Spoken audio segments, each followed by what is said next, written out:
This is Tenhawk's Journeyverse Journeys, Part 4. It observed the witch's actions with some amusement. Even on his own, the child would fight off the magical field holding him rather quickly. With the bonding now complete, the field would hold the boy for exactly as long as he allowed. The being surmised that it would take the boy less than a minute to break free.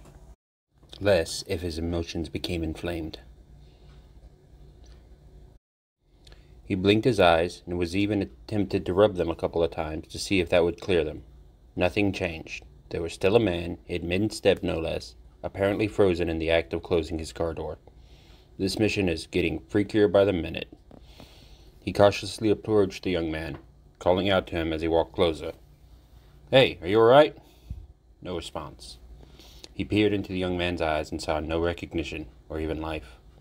Christ, this wasn't reported as a symptom of the plague. What the hell happened to this kid? The man waved his hand in front of the boy's face for a while, mostly out of curiosity. He almost jumped out of his skin when the boy's hands flashed at lightning speed and grabbed his wrist in a strong grip. "What plague? Who the hell are you?" Xander was incensed. He was also confused, puzzled, and generally freaked out. What is it with me and girls? Do I have some kind of damn sign on my back saying, "I'm helpless, mother me"? Of course, he had other problems at the moment as well, including the fact that he was paralyzed by Piper's powers, and yet had somehow remained conscious. Then this bozo comes up to him and starts checking him out, something that Xander didn't much care for from another guy. All in all, it wasn't a great turn of events from his point of view. "Hey, what's that? Plague? What plague? Hey, you prick, I'm not blind. Not so damn close. What are you trying to do, stick your finger up my nose?" That's when Xander's body suddenly jumped back under his control, and he grabbed the man's wrist. "What plague? Who the hell are you?" The man stared at him in shock for a second before responding to the second question. "I'm Frank Parker, NSA." There was a long moment of silence, while Xander absorbed that. NSA? What the hell? 1,000 conspiracy theories circled his mind while he tried to assimilate the events of the last few minutes. "What the hell is the NSA doing here?" Parker looked at him. "That's classified, kid." "Yeah, right." Xander dropped the man's hand. "You probably don't know much more than what you were mumbling earlier. Where's your backup?" "Backup?" Frank tried to put the kid off. Xander ignored him, grabbing his machete from the car and fitting a couple of stakes onto his belt. The ex-Navy SEAL watched as the boy fitted sticks of wood into his belt and tied a large machete to his thigh, with all the serious and focus of a member of the teams preparing for patrol. "What the hell is he doing?" "Where do you think you're going?" Frank asked, his hand moving towards his gun. "After my friends, and if you grab for that pistol, your nickname's going to be Stumpy from now on." Xander tried to bluff him, lightly fingering the machete on his thigh. Frank wasn't stupid. He stepped back before continuing to pull his pistol. "Hold it right there."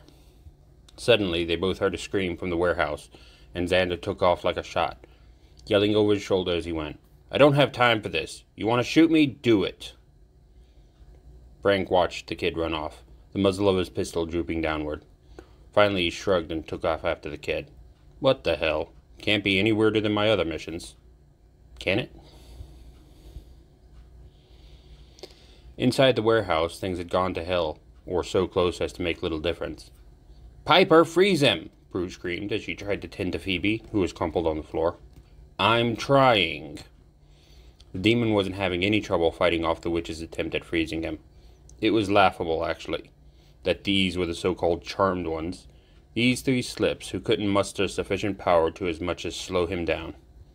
"You're dead, witches," he spat for the last words like it was a vile obscenity. The demon strode forward, intent on ripping the three girls limb from limb, when a sharp pain struck him from behind. When he entered the building, Xander had an overwhelming feeling of deja vu. Phoebe was slumped on the ground, her sisters trying to tend her. The demon was easily shrugging off Prue's attacks and Piper's attempt to freeze him. At times like this, Xander didn't think. Literally, not one coherent thought passed through his head as he charged the demon, his machete already clearing leather. The demon never saw him coming, and Xander made it up to his back before swinging the machete down in a wicked arc that left the heavy blade buried in the demon's shoulder. When the demonic form swiveled about in pain, it took the blade with him, ripping the machete out of Xander's hand. Xander didn't get a chance to curse or run before the demon's big fist connected with his jaw and sent him flying back. He hit the ground solidly, his eyesight going black as his head struck the ground. When it cleared, he could see a very angry demon stalking toward him, screaming something, but his ears were ringing so badly he couldn't make it out. Frank Parker followed the kid into the warehouse, just in time to see him charge an 8-foot thing that was attacking 3 girls he had been sent to investigate. Sweet Jesus, what is that thing? The boy buried his machete blade into the monster's back, only to be thrown halfway across the warehouse when it retaliated. Parker watched as the demon stalked toward the kid. Shit, the kid's trying to get back up, he thought as he watched the kid stagger to his feet, drawing one of the wooden stakes as he did. Kid's got guts. Frank made his decision, lifting his Beretta and moving slowly forward as he fired. Xander's eyes cleared as he staggered to his feet, grabbing the only weapons available to him. 2 wooden stakes. Against that freak? Oh no, this couldn't get any simpler. He was starting to circle the demon cautiously this time, since he didn't have surprise on his side anymore. He gripped the stakes firmly in each hand, points downward, and hoped for an opening. When it came, it was a shocker. That Parker joker had entered the fray, emptying a magazine from his service pistol into the demon. Xander knew that the bullets weren't likely to do much more than piss the freak off, but that alone might prove him the distraction he was going to need. "Prue!" Xander yelled. "I'm going to need my machete back." Prue looked up from her fallen sister and nodded, narrowing her eyes at the blade embedded in the demon's shoulder. First it quivered slightly, drawing even more screams from the demon as it did. Finally it flew free, hitting the floor and clattering a bit to the left of Xander's position. Frank's eyes widened as the creature his bullets and shrugged them off. He heard the kid yell to one of the girls about getting his machete, but Parker knew that there was no way that anyone was getting close enough to grab that knife without getting ripped to shreds. That's when the blade apparently decided, of its own accord, that it wanted to return to its owner. How the hell? Frank kept firing, pausing only to slap a new magazine into the automatic. His SEAL training forced him to keep his mind on the job instead of the weird shit that was going down. From the corner of his eyes, he could see the kid grab his blade in a diving roll that brought him up on the creature's far side, machete in hand and little more than a cold, focused look in his eyes. Xander had his machete now, and was circling the demon again, trying to stay clear of Parker's line of fire as he did so. "Come on, ugly." Xander hefted the blade and grinned crookedly. "I got a present for you." The demon roared at the mocking tone the child was using. "Come here yourself, child. I have a gift for you." "Xander!" Bruce screamed as she started forward. "Don't let him lay his hands on you. That's how I infected Phoebe." "Great," Xander muttered. "The big bad demon's got cooties." Didn't matter anyway. The demon was trying to hurt his friends, and that meant only one option was left. The demon had to die. His face closing up in determination, Xander lifted the heavy blade in his hand and moved in to attack. Frank held his fire, watching helplessly as the boy moved in closer to the beast. "Kid, you are out of your freaking mind. If bullets won't stop that thing, there is no way in hell that butter knife you're carrying will." The boy got in close, and ducking the creature's first swing, slashed it across the belly with the blade. Frank winced as the demon's scream, as it echoed through the hallway, out the building. How the hell?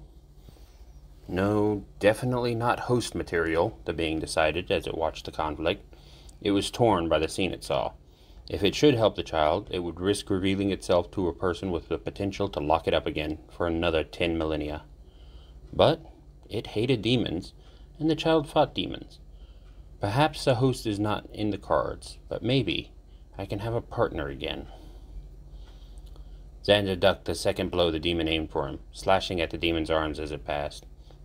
Xander smirked, mostly to himself as the demon's roar of pain echoed through the warehouse again. It was still going to be a hard fight. The demon wasn't slowing down, but neither, surprisingly, was Xander. Xander leapt up after the blow had passed, planting one hand on the demon's shoulder and the other on its head. Using his grip to boost his jump, Xander brought the knee heavily into the demon's visage, in front of him. There was no finesse to his movement, just a simple, brutal efficiency that haunted Xander when he had time to consider it. Frank's jaw may as well have hit the ground. He knew the fighting style he was watching the boy use. He'd learned it himself in the teams. It was distilled from several styles from around the world. The art of combat, the art of killing. Distilled to its simple and most brutal form for use in special forces units around the world. That kid's younger than I was before I signed up. How the hell does he know that style? Frank didn't have time to think about it. He'd had enough of standing on the sidelines in this fight. The least he could do was help the kid out. Pulling his Spyderco knife from his pocket and flipped it open, he advanced. Xander's heartbeat was hammering in his ears as he kept hammering and slicing away at the demon in front of him. For all the hits he was getting in, the demon didn't seem to be faltering at all. Xander knew from personal experience that decapitation would probably do the job, but the demon was actually pretty good at guarding his neck. He had just been blocked again when the demon suddenly roared in pain and spun around. Xander could see the handle of a folding knife sticking out of its side when he did. "Parker, I owe you one." Xander took his opportunity, swinging the heavy machete blade hard into the demon's neck, slicing over halfway through before his swing was halted. Prue watched the fight, feeling helpless as she did. She knew that she wasn't cut out for physical toe-to-toe match with a demon, but normally her powers insulated her from that necessity. It was Phoebe who learned to fight, learned to protect herself without relying on her powers, because her own powers were non-confrontational in their origin. It was Phoebe who faced off with the demon first, giving her sisters the time to prepare their spell, a spell they couldn't cast when Phoebe went down, taking the power of 3 with her. Now it was Xander and the new guy who were battling the beast, using no magic, just their own strength and skills pitted against a demonic entity.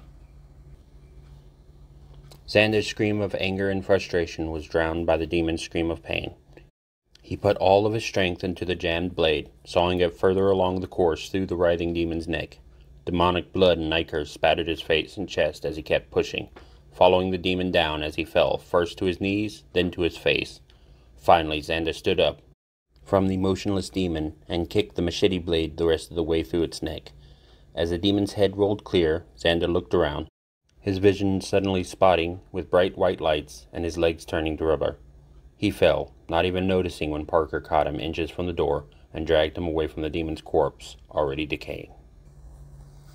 "Help us," Prue yelled as the new guy laid Xander down gently. "We have to get back to our place." "No way, lady," Frank shook his head. "You guys are infected with the plague.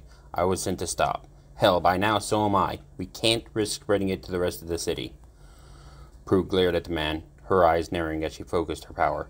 "We have to get them to the manor if we want to find a cure." Frank shook his head, bringing his pistol up. "No way. CDC is on their way. I can't let you leave."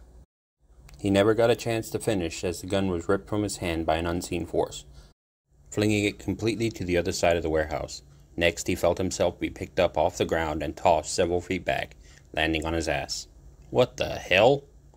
"I am telling you this one more time. Pick up Xander," Prue said, nodding towards the boy on the ground.